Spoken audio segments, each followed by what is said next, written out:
ॐ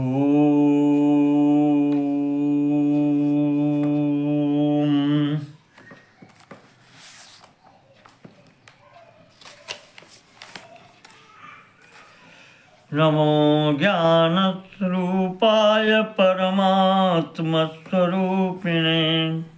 आनन्दाय नमस्तुभ्यं मायातीताय ते नमः। नमः सांख्याय योगाय केवलाय नमोऽस्तु ते धर्मज्ञानाधिगम्याय निष्कलाय नमो नमः।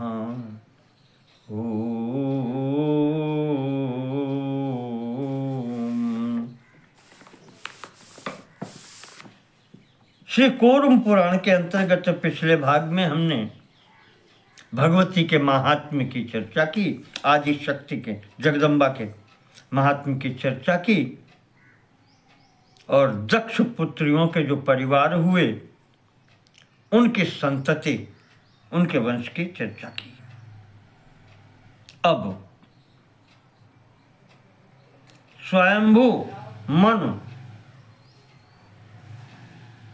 उनके वंश का वर्णन करते हैं। सूत जी कहते हैं कि शौनक जी, प्रियव्रतोत्तान पादौ मनोः स्वयंभुवस्य तु धर्मज्ञौ सुमहावीर्यौ शतरूपा व्यजीजनत। मैंने पहले ही कहा है कि स्वयंभू मनु के शतरूपा के गर्भ से 2 पुत्र और 2 पुत्रियां उत्पन्न हुई थीं। पुत्रियों के विषय में बता दिया। अब पुत्रों के विषय में सुने। इन पुत्रों के नाम हैं प्रियव्रत और उत्तानपाद। धर्मज्ञों सुमहावीर्यों, दोनों धर्मज्ञ हैं, धर्म का आचरण करने वाले हैं, महावीर हैं, पराक्रमी हैं। इनमें से जो उत्तानपाद हैं उनके पुत्र ध्रुव हुए।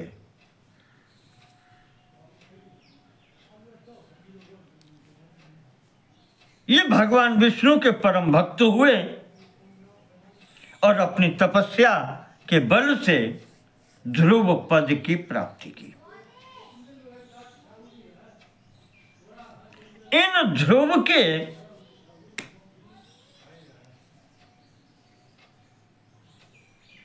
दो पुत्र हुए, श्लिष्ट और भव्य। श्लिष्ट के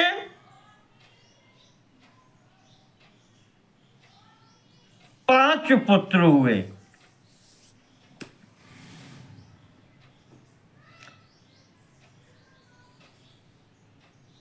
इनके नाम हुए रिपु, रिपुंजय, विप्र, वृकल और वृषतेजा या वृषतेजस। ये सब के सब भगवान नारायण के भक्त थे। उनमें निष्ठा रखने वाले, धर्म का पालन करने वाले शुद्धात्मा थे।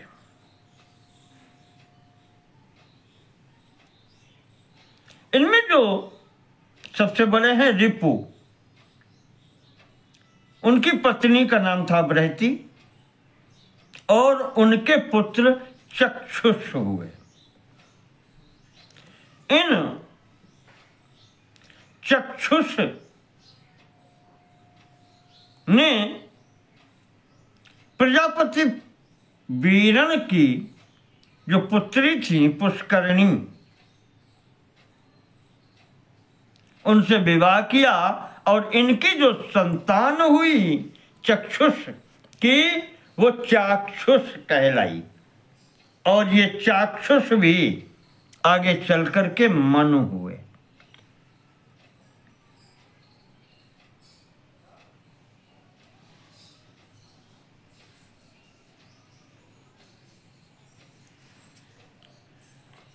ये चाक्षुष भी मनु हुए हैं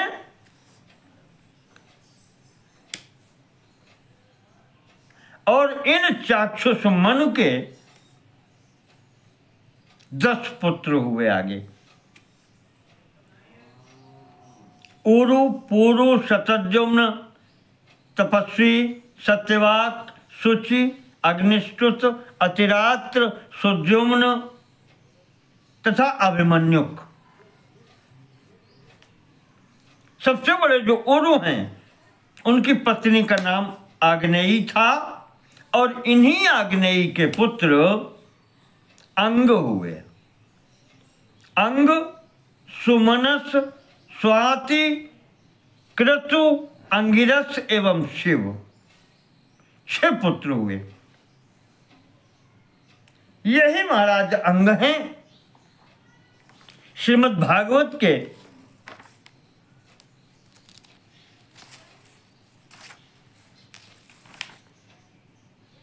संभवतः 4th स्कंद में जो वर्णन दिया गया है ध्रुववंश का, उसमें ये वही अंगराज हैं जिनके पुत्र का नाम है वेन। सबसे दुष्ट इस वंश में यह वेन हुआ है, जिसके कारण पिता को घर छोड़ना पड़ा। अंगराज ने रात में बिना बताए घर छोड़ दिया। यही वेन प्रजा के विद्रोह से ब्राह्मणों के द्वारा अपने दुष्ट आचरण के कारण मारा गया। संततिहीन होने के कारण ऋषियों ने इसके दक्षिण हाथ का मंथन करके एक संतान उत्पन्न की, जो पृथु नाम से विख्यात हुई। इस संपूर्ण संसार में इनसे पूर्व जितने भी ये बताए गए ये सम्राट कहे जाते थे। राजा पृथु पहले राजा कहे गए। प्रजा का रंजन करने के कारण, प्रजा की विधिवत व्यवस्था करने के कारण जो बीच में समाप्त हो गई थी वेन के दुष्ट आचरण के कारण, उसको पुनर्व्यवस्थित करने के कारण वेन पुत्र राजा पृथु हुए। इनको राजा कहा गया। इन्होंने गौरूपा पृथ्वी से समस्त भोग प्राप्त किए।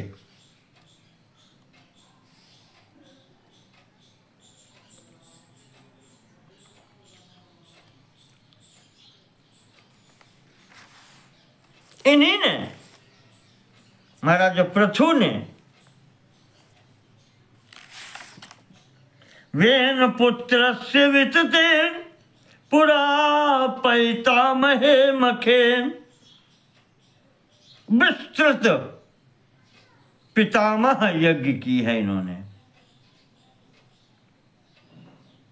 सूतः पौराणिको यज्ञे माया रूपः स्वयं हरि। इन्हीं के इस पितामह यज्ञ में रोमहर्षण सूत जी का यज्ञ कुंड से आविर्भाव हुआ। ये कथा सूत जी जो सुना रहे हैं उन्होंने आत्मचरित्र भी बता दिया कि मैं भी उसी अग्निकुंड से उत्पन्न हुआ।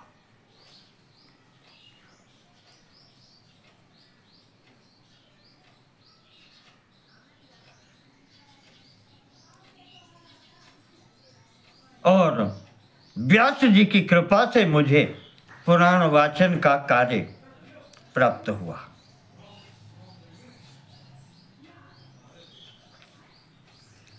अब महाराज पृथु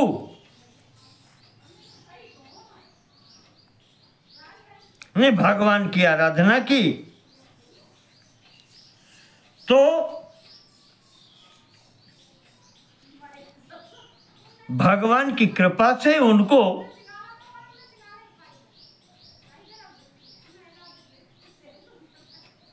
दो पुत्र प्राप्त हुए।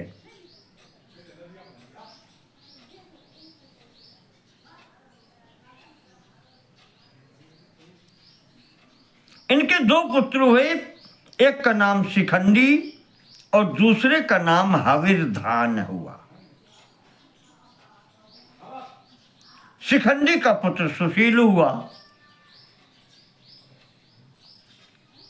अच्छा धार्मिक रूप संपन्न, वेद वेदांग का विद्वान।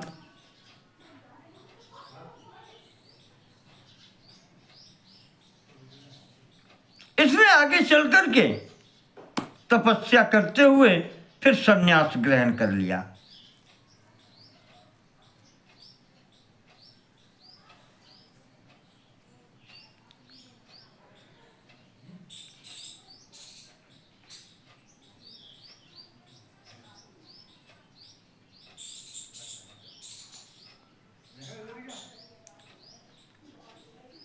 जहां पर आराधना करके इसने भगवान शिव को प्राप्त किया, भगवान शिव के दर्शन किए।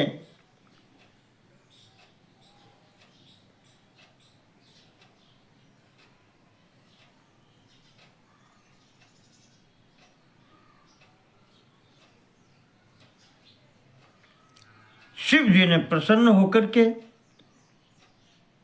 इसको परम पद की प्राप्ति करवाई। अपने पास ही वहां पर अंत्याश्रम नामक आश्रम इसको दे दिया।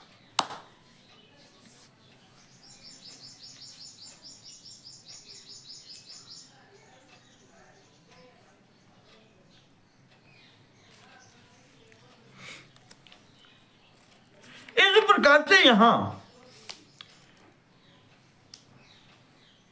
ध्रुव वंश का विवरण दिया गया।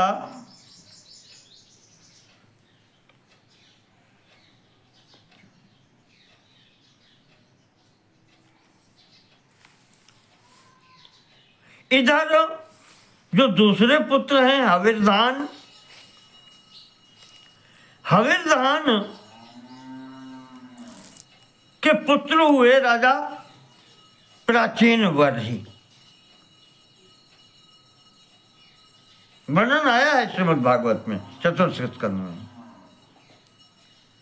प्राचीन वर्षी राजा जो थे उनके 10 पुत्र हुए।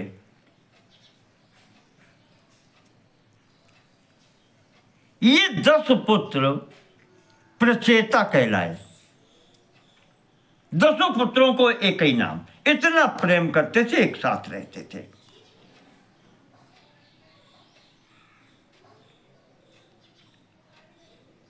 इन्होंने भगवान की आराधना की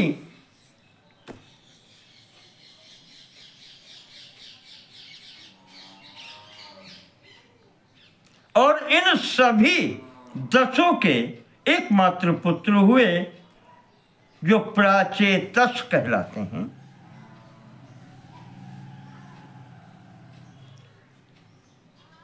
दक्ष जी पुत्री सती के शरीर छोड़ने के पश्चात पुत्री के दुख में दुखी होकर के महाराज ने वहां शरीर छोड़ दिया था। यहां प्राचेतस के स्वरूप में वही महाराज दक्ष जी पुनः जन्म लिए आकर के, वहां शरीर छोड़ करके आज भगवान शिव के भक्त के रूप में महाराज दक्ष जी ने पुनः जन्म लिया इन प्रचेताओं के घर में।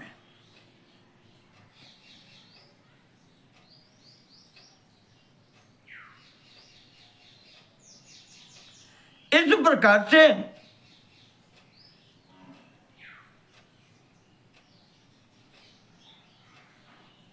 दक्ष पर्यंत ये उत्तानपाद के वंश परंपरा सूत जी ने उपस्थित की। तो नैमिष निवासी ऋषियों ने उनके प्रतिनिधि शौनक जी ने प्रश्न कर दिया कि महाराज आपने बहुत संक्षिप्त कर दिया है। क्या संक्षिप्त कर दिया? शौनक जी कहते हैं महाराज दक्ष जी की और सती जी का चरित्र विस्तार से आप सुना दीजिए। क्यों, क्या हुआ था जो सती जी को भी शरीर छोड़ना पड़ा और पुत्री से इतना प्रेम करने वाले दक्ष जी ने भी फिर शरीर छोड़ दिया? ऐसा कैसे हो गया?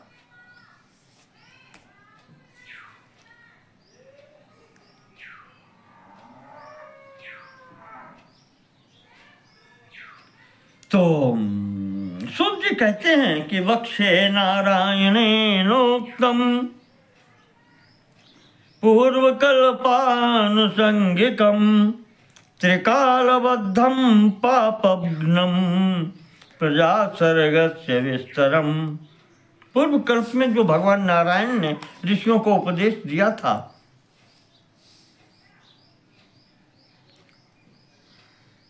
वो वही हम आपको सुनाते हैं।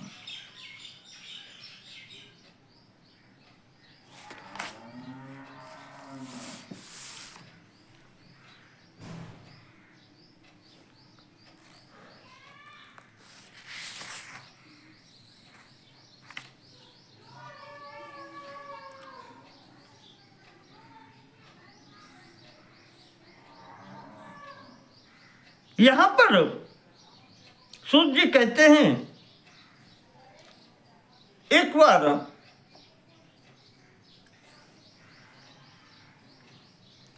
सभा में ब्रह्मा जी के यहां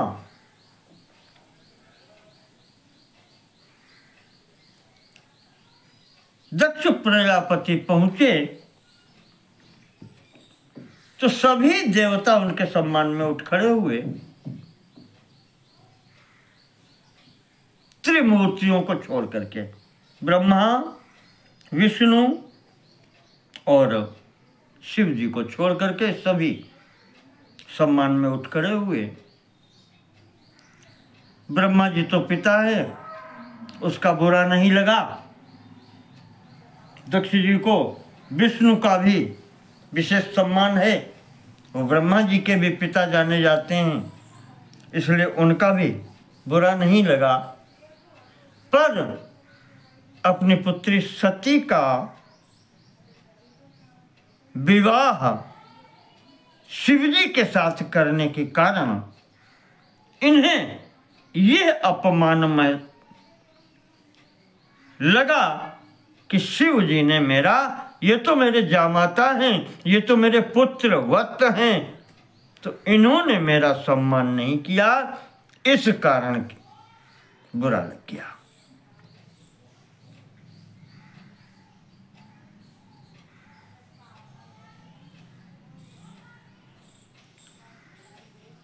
और जिस कारण से यहां पर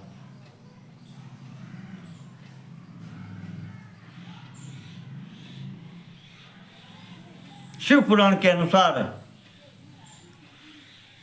महाराज जी ने बुरा भला कह दिया, प्रजापति दक्ष ने शिव जी के लिए, वहां शिव जी के गण जो थे नंदी इत्यादि, उन्होंने भी शाप दे दिया। तो ये एक प्रकार से यहां पर मनोमालिन्य हो गया ससुर और जामाता में। शिव जी उठ करके चले गए। उसी क्रम में आगे चल करके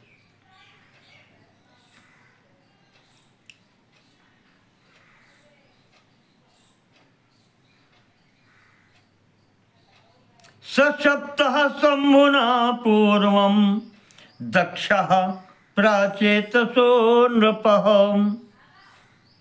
ये प्रचेता पुत्र जो दक्ष हैं, ये पूर्व जन्म में जब ब्रह्मा जी के पुत्र स्वरूप में थे तो शंकर जी के उस समय के विरोध के कारण विनेन्द्र पूर्व वैरेण, पूर्व वैर का स्मरण करके गंगा द्वारे अयजत भवम, हरिद्वार में एक यज्ञ का अनुष्ठान प्रारंभ किया। सभी देवता वहां बुलाए गए, विष्णु आदि सभी देवता। शिव जी को नहीं बुलाया। दृष्ट्वा देवकुलम कृत्स्नम, समस्त देवताओं के कुलों के सहित देख करके परिवार सहित शंकरेण बिना आगतम, बिना शंकर के अर्थात शंकर जी को छोड़ करके और संपूर्ण देवता वहां उपस्थित थे। तो दधीचो नाम विप्रषि प्राचेतसम अथा ब्रवीत। दधीच जी महान शिव भक्त वहां थे, उस यज्ञ में सम्मिलित थे। उन्होंने जब देखा तो कहने लगे कि ब्रह्मादयः पिशाचान्ता यज्ञानुविधायिनः सदेवः साम्प्रतं रुद्रो विधिना किम न पूज्यते। दधीच जी ने कहा कि ब्रह्मा जी से लेकर के तृण पर्यंत, या यूं कहें पिशाच तक, भूत पिशाच जो वैसी श्रेणी में कहे जाते हैं, दैत्य असुर, सभी जिनका सम्मान करते हैं, सभी जिनका पूजन करते हैं, आज उनकी यहां पूजा क्यों नहीं हो रही? वो क्यों नहीं है यहां? उनका पूजन क्यों नहीं हो रहा है? ये जो कहा दधीच जी ने, तो दक्ष ने कह दिया न भागा परिकल्पिता न मंत्रा भाजया सार्धम शंकर से निजते। कहा ये मैंने करवाया है, भाग्य सहित शंकर का यहां कोई भाग नहीं है, इसीलिए उनकी पूजा नहीं हो रही। नहीं बुलाया मैंने, कह दिया स्पष्ट दक्ष जी ने। तो ये जो कहा है, दधीच जी को सहन नहीं हुआ। वो गुस्से से, क्रोध से जो हंसी चेहरे पर आती है कि ये हो तुम दक्ष, यतः प्रवृत्तिर्विश्वेषां यश्चास्य परमेश्वरः संपूज्यते सर्वयज्ञैर्विदित्वा किल शंकरः। तुम कहते हो मैंने नहीं बुलाया, न उनका स्थान मेरे यज्ञ में है, न उनकी पत्नी का, अपनी पुत्री भी नहीं कहा, सब हाजेया।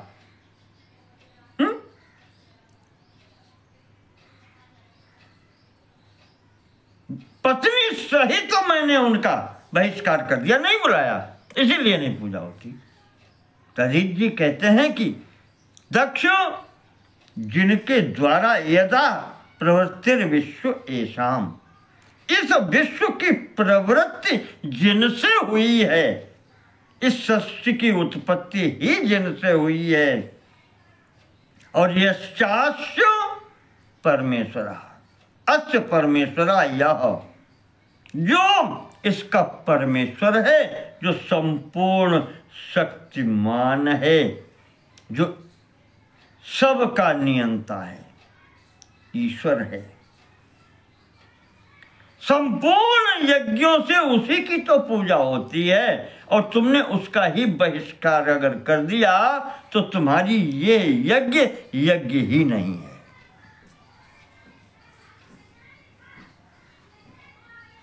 मुख्य परमात्मा परब्रह्म का तुमने अगर बहिष्कार किया है तो ये यज्ञ यज्ञ ही नहीं है। दक्ष जी यहां पर गाली देने लगे, कहते हैं कि ईश्वर तो भगवान विष्णु हैं, नारायण हैं, हम उनकी पूजा करते हैं। न हेयम शंकरो रुद्र, उस शंकर की, रुद्र की संगरता तामसोहरा, वो तो तमोगुणी है, संहार करने वाला। नग्नः कपाली विकृतो, नंग धड़ंग रहने वाला, कपाली स्मशान पर रहने वाला, विकार विकृतो, सब विकृत वेश वाला है, अमंगल वेश धारिणा। ऐसा व्यक्ति विश्वात्मा नोपपद्यते, विश्व की आत्मा नहीं हो सकता।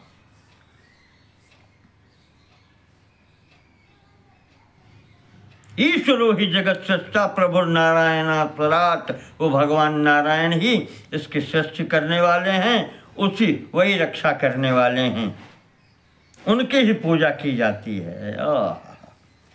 दधीचि के हृदय में आग लग गई। कहा तुम्हारी दृष्टि में नारायण में और शिव में भेद हो गया, अब तुझे कुछ नहीं मिलना।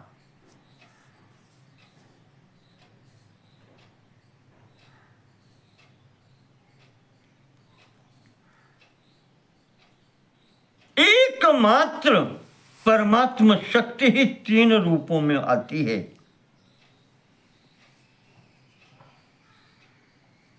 और जो इनमें भेद करता है उसका कभी कल्याण नहीं होता।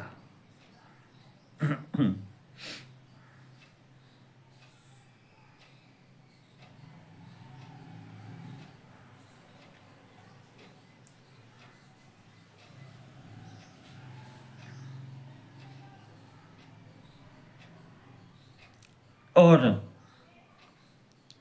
जब ये कहा तो दक्ष कहते हैं कि देखो, ये द्वादश आदित्य जो कहे जाते हैं, ये देवता, ये हमारे यज्ञ में भाग लेने के लिए स्वयं आए।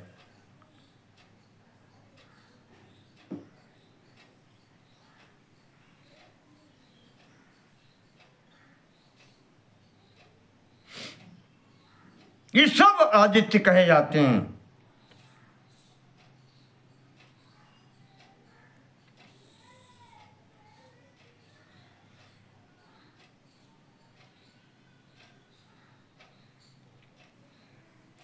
तो यहां पर इतना उन्होंने कहा, तो जो तामसी वृत्ति वाले थे, कहना चाहिए जो शिव विरोधी, जिनके हृदय में भाव जागृत हुआ, वो दक्ष का समर्थन करने लगे। ये जब देखा तो भगवान विष्णु जो नारायण आए थे वहां पर, वो निकल लिए, वहां से चले गए।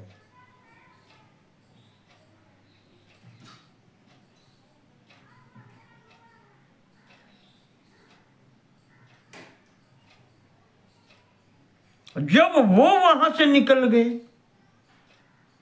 तो ब्रह्मा जी कैसे रुक सकते हैं?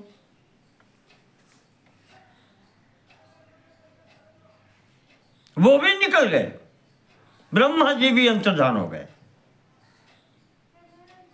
अब थोड़ा सा विचलित हुआ दक्ष, अंतर्हिते भगवती दक्षो नारायणम हरिम रक्षकम जगताम देवम जगाम शरणम स्वयं। अब ये भगवान नारायण के शरण में गया मन ही मन।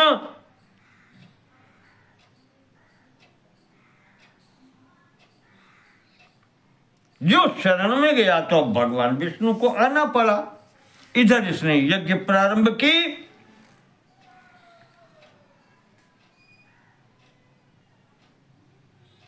जब यज्ञ प्रारंभ हो गई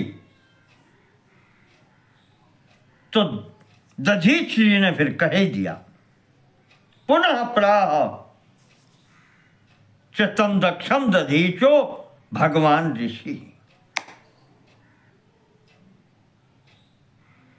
नहीं सहन हुआ, उठ के खड़े हो गए।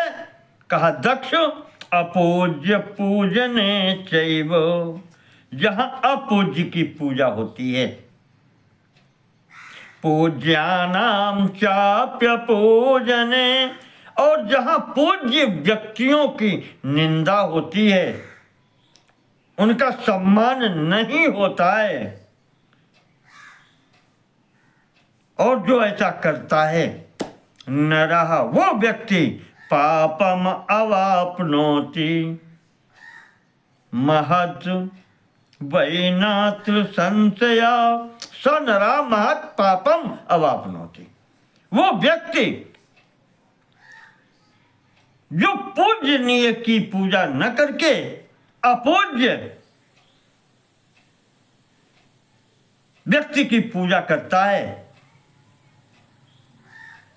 फिर उसका विनाश ही होता है। महान पाप की उसकी प्राप्ति होती है। असताम प्रग्रहो यत्र सताम चैव विमानना। जहां असत पुरुषों का सम्मान होता है, दुष्ट पुरुषों का जहां सम्मान होता है, और सताम चैव विमानना, और सत पुरुषों का, सज्जनों का जहां अपमान होता है। दंडो देव कृतः तत्र सद्यः पतति दारुणः। वहां फिर भगवान का दंड पड़ता है। भगवान की ओर से दंड प्राप्त होता है। ऐसा कहकर के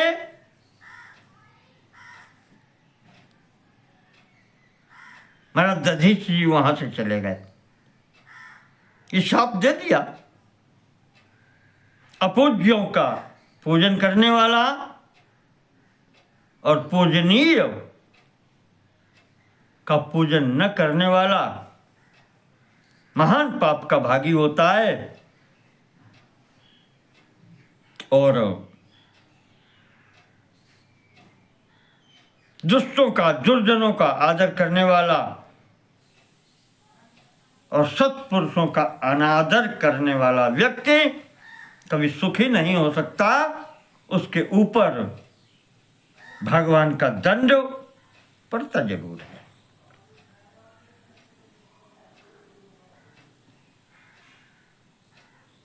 एवं मुक्त्वा तो विप्रसी शशापेश्वर विद्वेषा। ऐसा कहकर के विप्रसी दधीच ने शशाप ईश्वर विद्वेषा, महादेव जी के जितने द्वेष करने वाले से सबको वहां पर शाप दे दिया। समागतान ब्राह्मणान स्थान, वो ब्राह्मण हो कोई हो, दक्ष सहायकारिणा, जो दक्ष की सहायता कर रहे थे यज्ञ कार्य में, उनको सबको शाप दे दिया कि तुमने, जितने भी लोगों ने भगवान शंकर की निंदा की है, यस्मात् बहिष्कृता वेदा भवद्भिः परमेश्वरा विनिंदितो महादेवः। तुमने वेद की निंदा की है, भगवान की निंदा तो की ही है। यस्मात् बहिष्कृता वेदा भवद्भिः, आप लोगों ने वेद बाहिर कर्म का आचरण किया है। विनिंदितो महादेव, जो तुमने महादेव की निंदा की है, शंकरो लोक वंदिता, जिनका संपूर्ण लोक जिनकी वंदना करता है। इसलिए भविष्यध्वं त्रयी बाह्याम सर्वेपि ईश्वर विद्वषः, जितने ब्राह्मण भी यहाँ पर इस यज्ञ में कार्य करने वाले या दक्ष की सहायता करने वाले हैं, वो सब ईश्वर विद्वेषी हैं, ईश्वर द्रोही जितने हैं। त्रयी बाह्या सर्वे भविष्यध्वम, वेद त्रयी से बाहर हो जाएंगे, वेद मार्ग से रहित तो हो जाएंगे।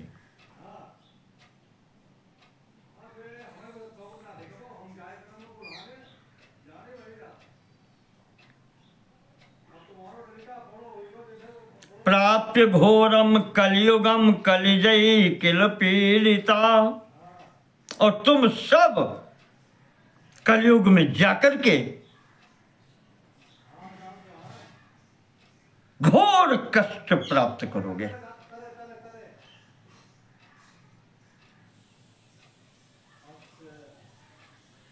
त्यक्त्वा तपोबलम कृत्स्नम गच्छध्वम नरकान पुनः, तुम्हारी तपस्याओं का नाश हो जाएगा, और जब कलयुग में तुम जाओगे तो तुम्हारे त्यक्त्वा तपोबलम कृत्स्नम, तुम्हारे तपोबल का जब नाश हो जाएगा तो गच्छध्वम नरकान पुनः, फिर तुम्हें नरक की प्राप्ति होगी, तुम्हें वहां जाना पड़ेगा।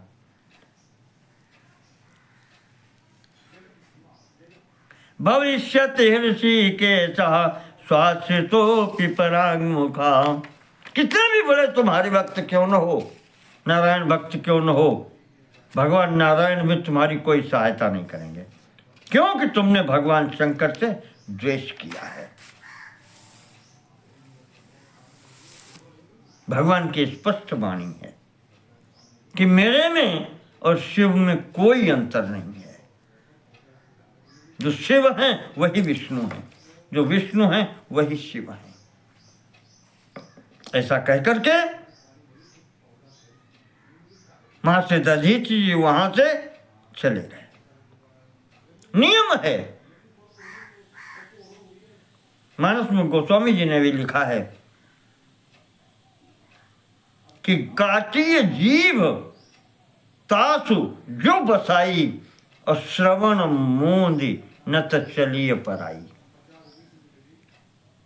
बस हो तो ऐसे व्यक्ति की जीव काट लेनी चाहिए जो हरिहर निंदा करे, और अगर इतना नहीं कर सकता, शक्ति नहीं है, तो कान में उंगली डालकर निकल के वहां से स्थान परित्याग कर। वशिष्ठ दधीच जी यहां से चले गए।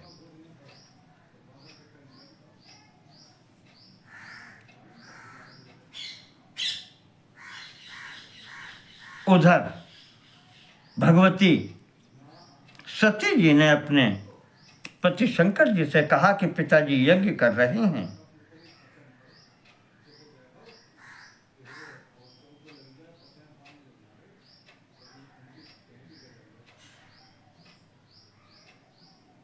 और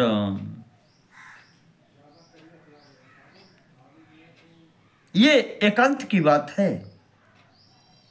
उन्होंने कहा कि यज्ञ कर रहे हैं और आपकी निंदा कर रहे हैं। भगवती ने शिव जी से कहा, सती जी ने, आदि शक्ति परमेश्वर और परमेश्वरी की बात है।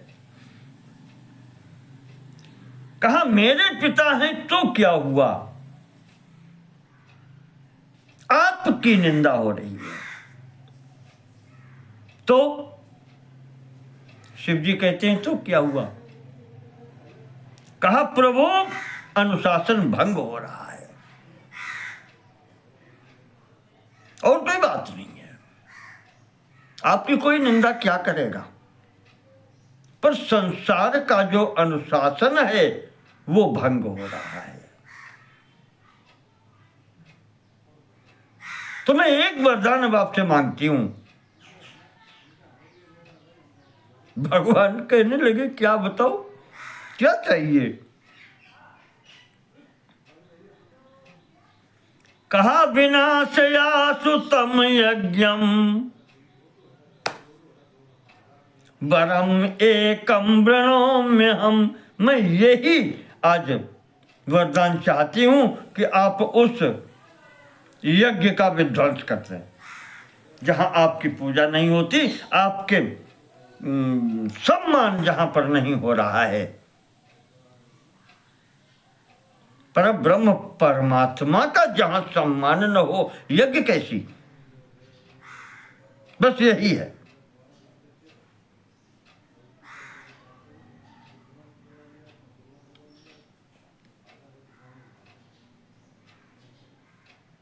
अब ये कैसे स्थिति बनी, यहां पर सीधे विवरण दे दिया। मेरी समझ में भगवती जब वहां गई और वहां पर उन्होंने देखा, कतहु न देख शंभु कर भागा, तो भगवती ने शरीर छोड़ दिया और शरीर छोड़ करके इधर आकर के भगवान शिव जी से कहा कि प्रभु मैंने तो शरीर छोड़ दिया, पर अब यह यज्ञ समाप्त होना चाहिए। इस संपूर्ण सृष्टि का अनुशासन ये भंग कर रहा है। मेरा पिता है तो क्या हुआ, मैंने शरीर छोड़ दिया।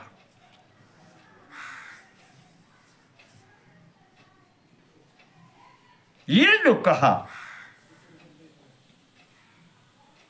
तो वहीं पर भगवान शिव जी ने एक गण की उत्पत्ति की है।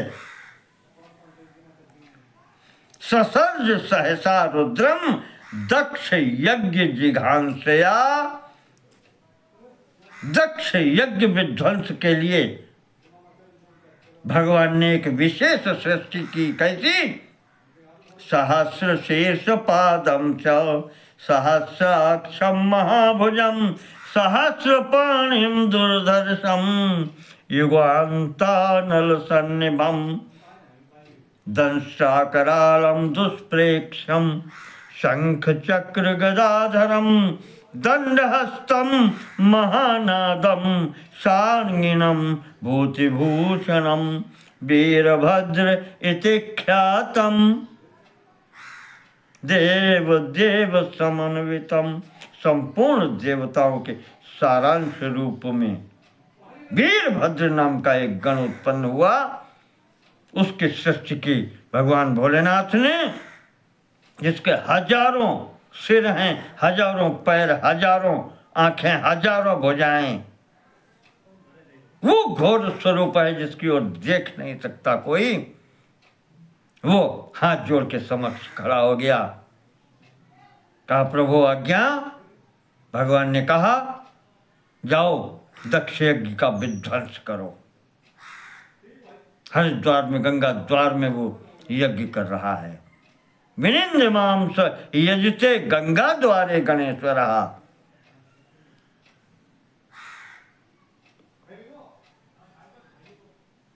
मखम विनाशय तत्र। वो वहां पर यज्ञ कर रहा है। दक्ष प्रजापति जो यज्ञ हो रही उसका विनाश करो। इस प्रकार से आदेश हुआ। उसने आकर के अकेले ही दक्ष यज्ञ का विध्वंस कर दिया।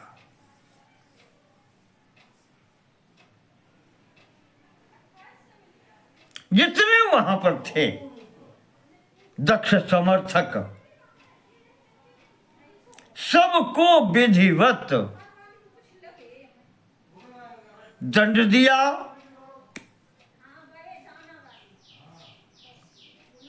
और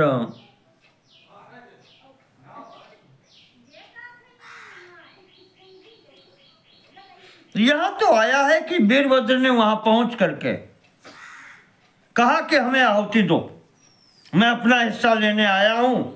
भगवान शिव जी ने भेजा है, शंकर जी के अनुचर हैं। वयम अनुचरा सर्वे सर्वस्यामित तेजसा भागाभिलिप्सया प्राप्ता भागान यच्छध्वमीप्सितान। भगवान शिव जी की ओर से अपना भाग हम लेने आए हैं। अपना भाग प्राप्त करने की इच्छा से महादेव जी ने हमें यहां भेजा है। और जितने ऋषि मुनि देवता यहां बैठे हैं, वीरभद्र जी पूछ रहे हैं कि आप सबको ये राय किसने दी, परामर्श किसने दिया कि शिव जी को यज्ञ भाग न मिले? सबका सब आप लेना चाहते हैं। किसने किया है ऐसा? हमें उसे ही देखना है।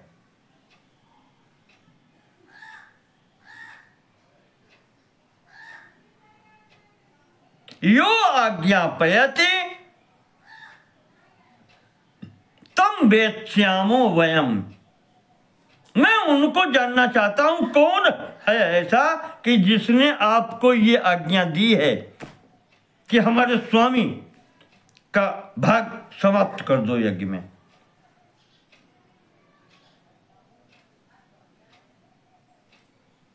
ये जो वीरभद्र जी ने कहा तो वो दक्ष सामने आ गया, कहा हमने किया।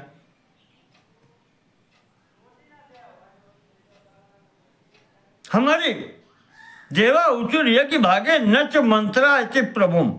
सीधे कह दिया, इसीलिए मैंने आपके मंत्र ही यज्ञ भाग से निकाल दिए। बातें ही समाप्त हो गई।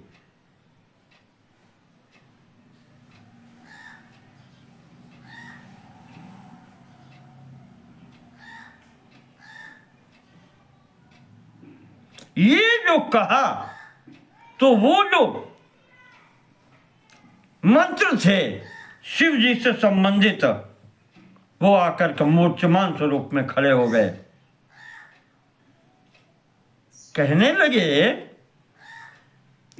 इसीलिए तुमने मेरा उच्चारण नहीं किया?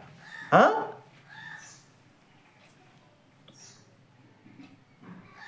इसीलिए तुमने हमें नहीं पूछा, हमें निकाल कर शिव जी को छोड़ दिया और हमें भी हटा दिया वेदत्रयी से, जो एकमात्र सबके स्वामी हैं, पूर्ण परात्पर परब्रह्म परमात्मा महादेव हैं, उनको ही छोड़ दिया।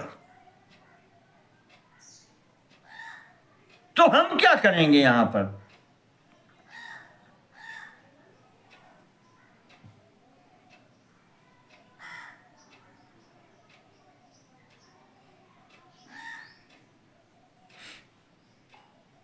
ऐसा कह करके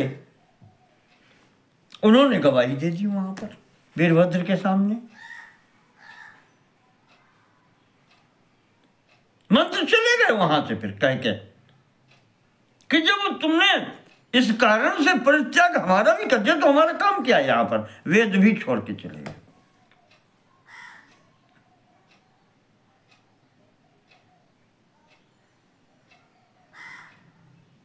महाराज जी ने, वीरभद्र जी ने दधीच की ओर देखा, दधीच के आंसू निकल रहे थे। महाराज ने, वीरभद्र जी ने दधीच जी को स्पर्श किया, कहा, ऋषि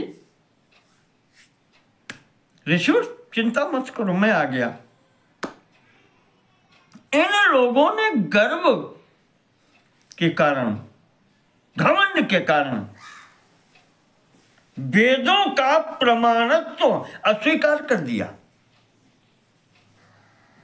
जहां पर हर स्थान पर कहा जाता है न वेद बाह्यो धर्म, वेद मात्र के अतिरिक्त और कोई धर्म है ही नहीं। जो वेद में कहा गया है, वेद प्रणहितो धर्म यधर्मस्तद विपर्ययः, उसके विपरीत जो कुछ भी है सब अधर्म है। तो आज मैं इनको दंड दूंगा, आप चिंता मत करो, मैं आ गया। इतना कह करके दधीचि जी को सांत्वना दी और वहां पर संपूर्ण यज्ञशाला को समाप्त कर दिया।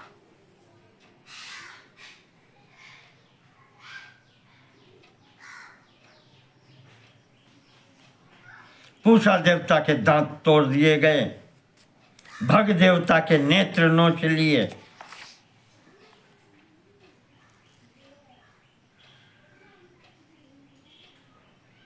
चंद्रमा को भी ठोकर मार दी। कहते हैं अग्नि देवता के दोनों हाथ काट लिए। इस प्रकार से यहां पर सबको, अब भगवान विष्णु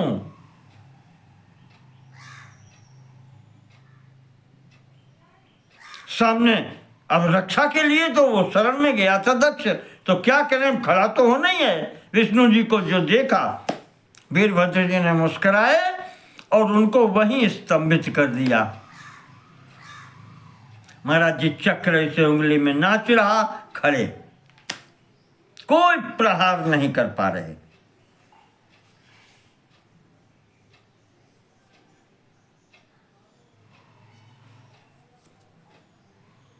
अंततः भगवान विष्णु को यहां से जाना पड़ा।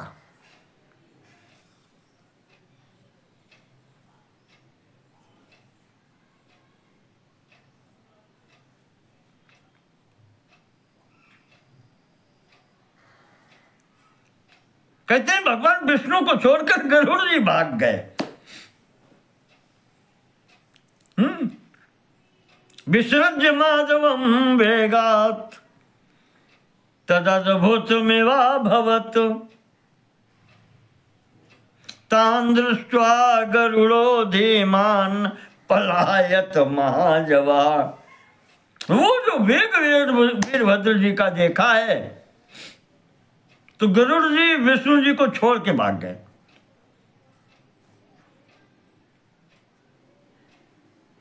तो यहां पर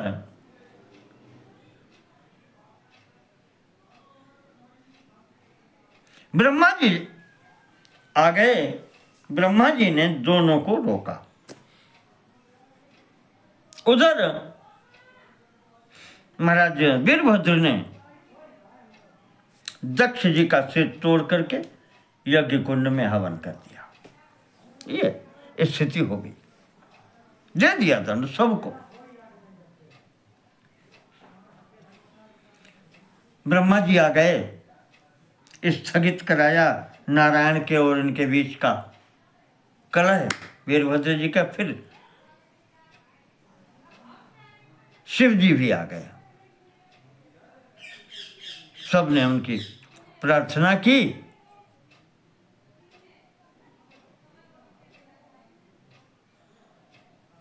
तो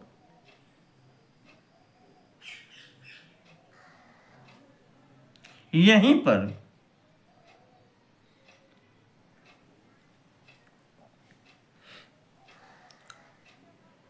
दक्ष जी को बकरे का सिर लगाया गया। अंततः उनकी जब बुद्धि शुद्ध हुई, उन्होंने भगवान की प्रार्थना की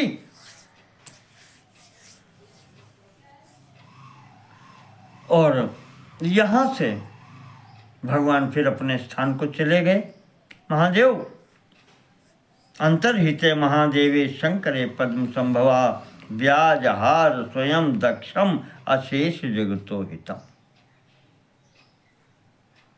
भगवान शिव जी चले गए तो ब्रह्मा जी ने दक्ष से कहा कि तुम्हारी बुद्धि अब शुद्ध हुई कि नहीं हुई है। किम तवापगतो मोहा, दक्ष तुम्हारा मोह अब दूर हुआ कि नहीं है।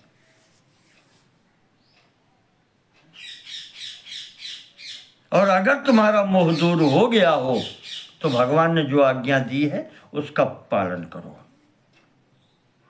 ये वही परमेश्वर हैं जो सबके हृदय में निवास करते हैं। सर्वेषामेव भूतानां हृदय एष बसत ईश्वर, यही ईश्वर हैं जो सबके हृदय में निवास करते हैं। चेतन तत्व, जो चेतन आत्मा है वो यही है। पश्यन्ते एनम ब्रह्मभूता विद्वांसो वेदवादिना, ब्रह्मवेत्ता ऋषि मुनि योगेंद्र मुनीन्द्र तपस्या करके इन्हीं को देखने का प्रयास करते हैं। पश्यन्ति एनम, इन्हीं को देखने का प्रयास करते हैं, इन्हीं का साक्षात्कार करते हैं। वैदिक मंत्रैर, वेद मंत्रों से जिनकी स्तुति की जाती है वो यही परमेश्वर है। इसलिए कर्मणा मनसा वाचा समाराधय यत्नतः, दक्षो मन से, वाणी से, शरीर से इन्हीं भगवान की आराधना करो, तभी कल्याण होगा। अब कभी निंदा नहीं करना।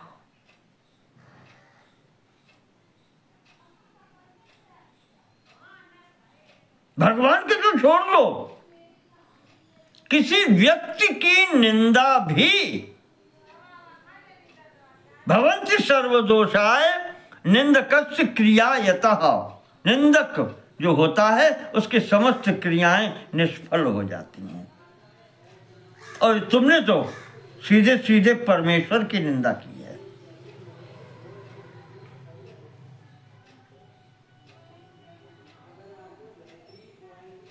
और भगवान की निंदा करने वालों को, पर ब्रह्म परमात्मा निंदक को तो भगवान विष्णु क्या कोई भी रक्षा नहीं कर सकता।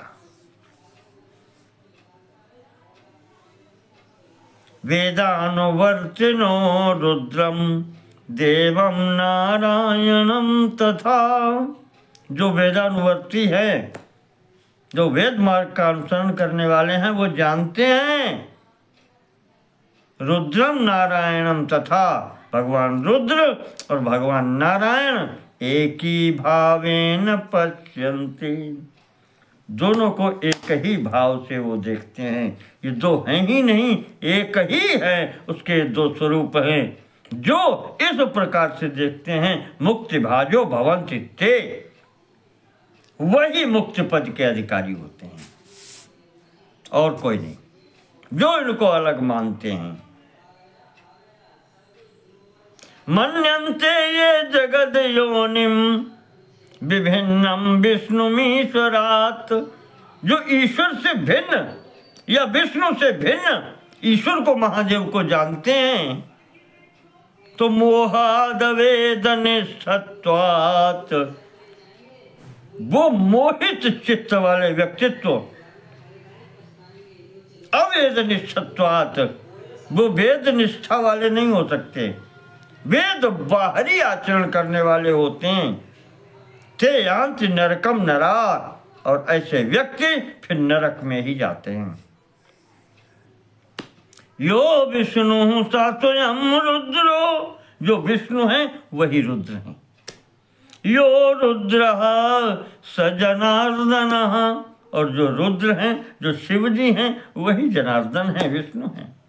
इति मत्वा यजे देवम सयाति परमाम गतिम, ये समझ करके जो यज्ञ आदि पूजन आदि करता है भगवान के, वही परम पद का अधिकारी होता है। वही एक ही शक्ति है। सृजति एतद् जगत सर्वम, जो पहले संपूर्ण सृष्टि की रचना करती है। विष्णु तत् पश्यति ईश्वरः,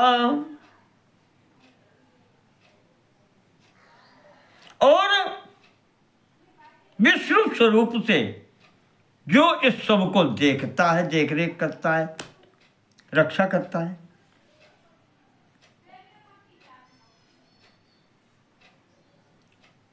इत्थम जगत सर्वमिदम रुद्र नारायणोद्भवम। इस प्रकार से ये संपूर्ण सृष्टि जो है ये भगवान रुद्र और नारायण के द्वारा ही उत्पन्न होती है, उनसे अलग कुछ नहीं कर सकता कोई।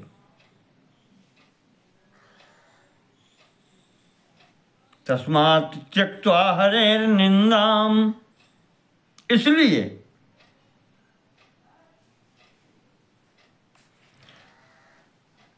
भगवान शिव जी की निंदा छोड़ करके विष्णुवपि समाहिताम,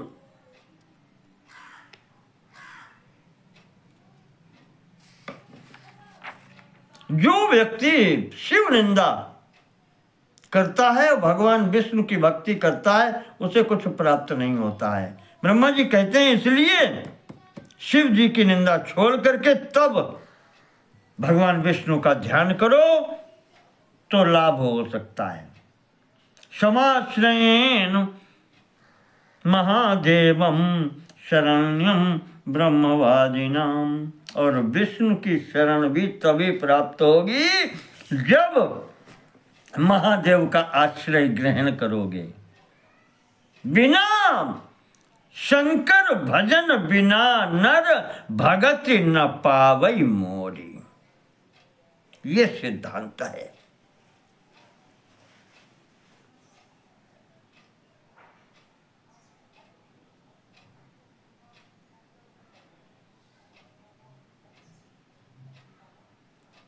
ये उपदेश देकर के ब्रह्मा जी दक्ष जी को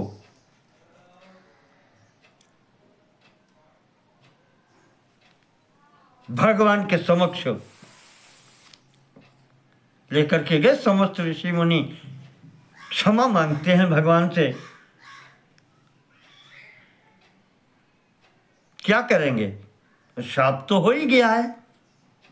तो जो ब्राह्मण वहां पर शंकर से शिव जी से द्रोह करने वाले थे वो सब त्यक्त्वा तपोबलम कृत्स्नम विप्राणाम कुल संभवा पूर्व संस्कार माहात्म्याद ब्रह्मणो वचनाद इह।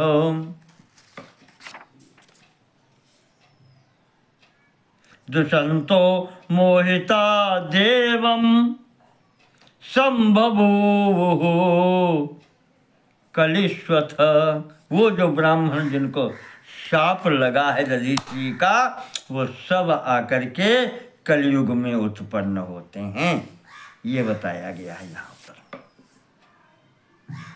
पूर्व जन्म के उस संस्कार के कारण कलयुग कहा, ये सब अब उत्पन्न तो होना ही पड़ेगा, जो किया है उसका फल भोगना ही पड़ेगा। कहते हैं ये सब कल्पांत में जाकर के शुद्ध होंगे। समाराध्य तपो योगाद ईशानम त्रिदशाधिपम, ईशानम त्रिदशाधिपम, देवताओं के भी जो ईश्वर हैं महादेव, देव देव महादेव, उनकी आराधना जब ये करेंगे ब्राह्मण इत्यादि तो भविष्यन्ति यथा पूर्वम शंकरस्य प्रसादतः, भगवान शिव जब प्रसन्न होंगे तब इन्हें उस पाप से मुक्ति मिलेगी। इस प्रकार से सूत जी कह रहे हैं कि मैंने दक्ष यज्ञ विध्वंस की कथा आप लोगों को सुनाई,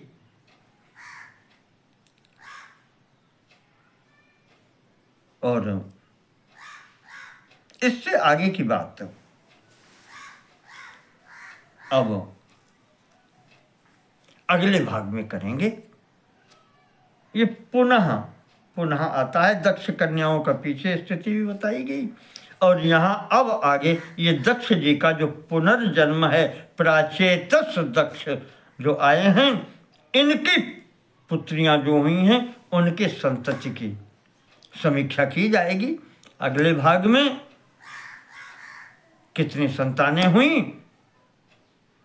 यहाँ पर दक्ष जी की 60 पुत्रियां जो हुई हैं उनके वंशों का फिर आगे विस्तृत विवरण होगा। तो आज का प्रसंग यहीं स्थगित करते हैं। नमो नमः। सर्वेषां कृते धन्यवाद।